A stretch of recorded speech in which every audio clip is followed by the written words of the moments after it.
नमस्कार. हवामान अंदाज आणि बातम्या या आपल्या यूट्यूब चॅनलमध्ये मी किरण वाघमोडे तुम्हा सर्वांचं स्वागत करतो. आज 19 ऑक्टोबर सकाळचे 9:30 वाजलेत. पाहूयात येत्या 24 तासात राज्यातील हवामान कसं राहील, तसे येणाऱ्या दिवसात राज्यात पावसाची काय स्थिती राहील त्याबाबतचा अंदाज. तर अरबी समुद्रामध्ये तीव्र कमी दाबाचं क्षेत्र पाहायला मिळते. येत्या 24 तासात याचं डिप्रेशन होण्याची शक्यता आहे.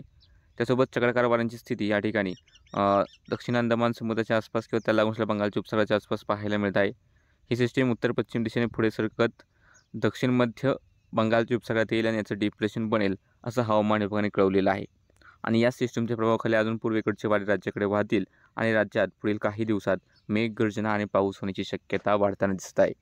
सध्या राज्यात पाऊस फक्त स्थानिक पातळीवरती थोड्या थोड्या भागांकरता होतोय.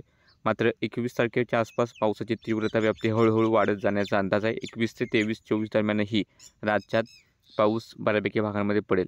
आज आपण सायंकाळच्या साप्ताहिक अंदाजामध्ये सुद्धा त्याबाबत डिटेल अपडेट्स देऊच.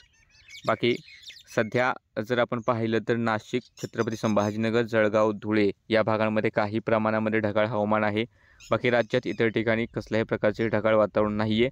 आणि ते 24 तासातील जर आपण पावसाचा अंदाज पाहिला तर येत्या 24 तासामध्ये आपल्याला नाशिक, छत्रपती संभाजीनगर, अहिल्यानगर, पुणे, ठाणे, पालघर, रायगड, जालना, बीडचा एक दुसरा भाग असू शकतो. त्यानंतर अमरावती, जळगावचे काही भाग असू शकतात आणि गडचिरोली स्थानिक ढगाळ मिती झाली तर थोडाफार पाऊस होऊ शकतो. अन्यथा मोठ्या क्षेत्रावर पावसाची शक्यता नाही.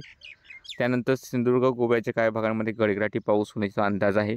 आणि राहिलेल्या राज्याच्या इतर ठिकाणी विशेष पाऊस होण्याचा अंदाज सध्या दिसत नाही. बाकी सध्याच्या अपडेटमध्ये इतकंच. दररोजच्या हवामानाचे अंदाज पाहण्यासाठी चॅनल सबस्क्राईब करा, व्हिडिओ लाईक आणि शेअर करायला विसरू नका.